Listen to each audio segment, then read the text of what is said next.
Okay, so we're joined on Sportsvibetv with Rob Green, obviously the Queen's Park Rangers goalkeeper, England goalkeeper, been around a long time, Norwich, West Ham, and it's not going great at the moment, but you've got a new manager, Harry Redknapp. Okay, you're boss of the table, but it's only early December, loads of time to put things right. There's enough time to put things right, but you want to get things right earlier, sooner rather than later. And the change of managers maybe brought a little pepper to everyone's step, perked us up a bit, and we're looking to upwards. And once we get that first win, then we can move on and hopefully get a run going. And you look at teams such as Norwich and like Smile Club, West Ham that have had runs, and all of a sudden you see yourself bounding up the table, and so there's no reason why we can't do that. Oh, absolutely not. You get 2 or 3 wins under your belt, and you're not just off the bottom. You're probably out of the relegation zone. So the good thing is, there's a lot of games ahead of you, aren't there? So it's very achievable. Yeah, it's not. It's going to be tough. I mean, we're not kidding ourselves, but it's something that's like you say, isn't unachievable, and something that we can really look to do. You've been in relegation teams before. You've been in promotion teams before. You've been there and done it. Is it anything different this season, or pretty much the same as usual? It's been a tough start. It's obviously the difference being that we haven't won a game yet. It's been a start where we've had a lot of new players, a lot more than the normal influx of players. You're looking sort of normal clubs, 5 or 6 players coming in. We've had double that, and so it's going to have an amazing change in a squad. It takes time to gel, huh? And it takes that time, and especially with the transfer window closing. I think it's 3 or 4 games into the season. All of a sudden, you're not looking at a settled squad until September. It might have an effect on the squad until then. So, as a full squad, we've only been together for sort of 2 October and November. But at the same time, it's not. We realise it's not been good enough, and under the new manager, looking to correct it. Well, you've nearly played under Harry Redknapp at least once, if not twice before, in previous lives. But now you are. I know it's early days, but what's it like working with Harry? It's good. You can understand why he's been revered so much as a manager. He'll be in the morning and be bright and breezy and lively and chat to you and everything like that. And as soon as he's come in, he's had individual chats with players and been a good man management, and you can see him pulling people to the side and explaining what he wants as them, and instilling confidence in them, and seeing how he can make a difference. And hopefully it will. And he's done it before. He did it at Portsmouth. He did it at Spurs. So he knows what to do, and he knows how to do it, and he has his way. And like I said, there's been a little spring in everyone's step since he's come in, and training's been good. And although Saturday against Villa was a frustrating draw, it was not a defeat, and we drew up in Sunderland as well, which again we could have nicked. So hopefully it's stepping in the right direction. Yep, stepping stones. Now, goalkeepers are supposedly all a bit slightly crazy, a little bit. It's sort of this reputation of being the goalkeepers club. You've got to be slightly mad to be a goalkeeper. Why are you a goalkeeper, Robert? Did you always want to be a goalkeeper? Were keepers always your particular heroes as you were a kid?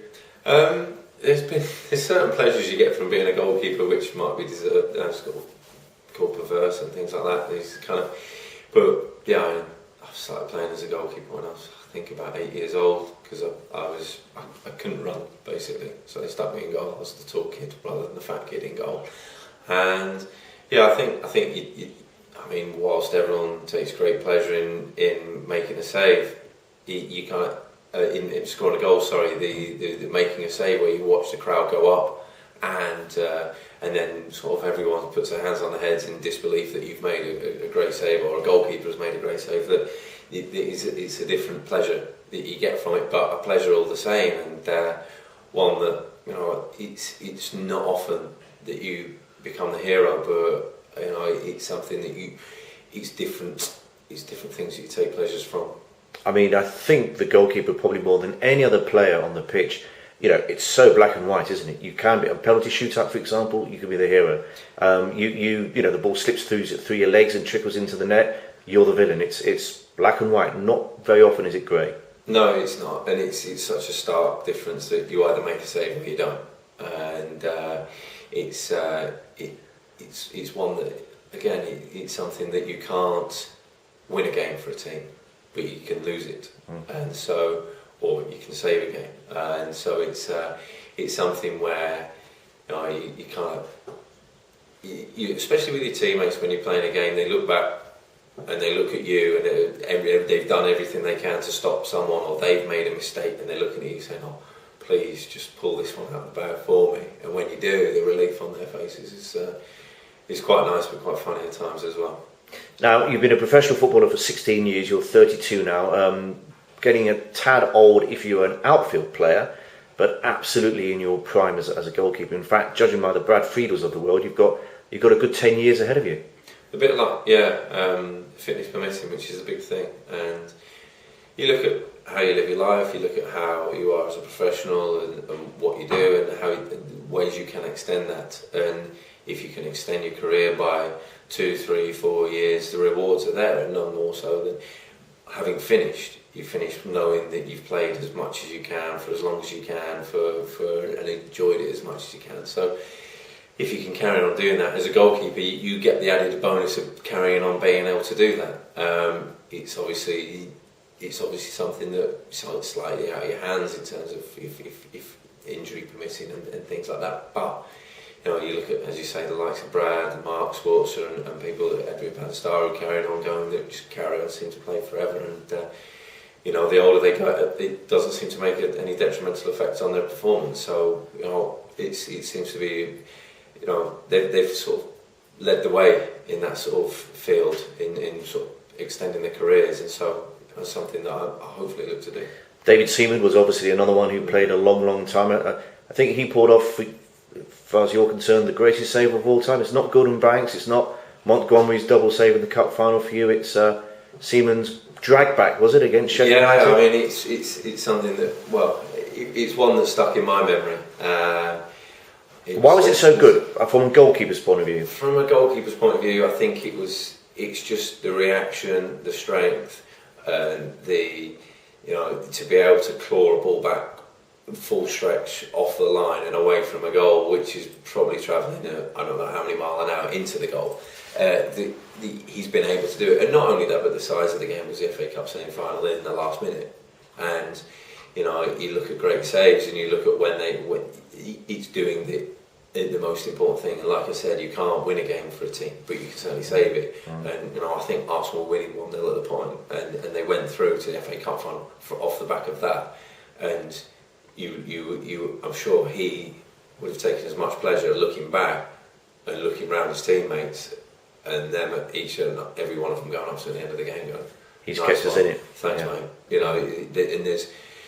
And it's that appreciation of being a goalkeeper and people appreciation of goalkeepers, which you take pleasure from. When you get to 32 and you've played most of your life in either the Premiership or when you were with West Ham in what turned out to be a promotion winning campaign in the Championship, you see pretty much everything in football, don't you? You've been through 16 managers in 16 years, so you lost another one, not that it's your fault, earlier this season with Mark Hughes at QPR.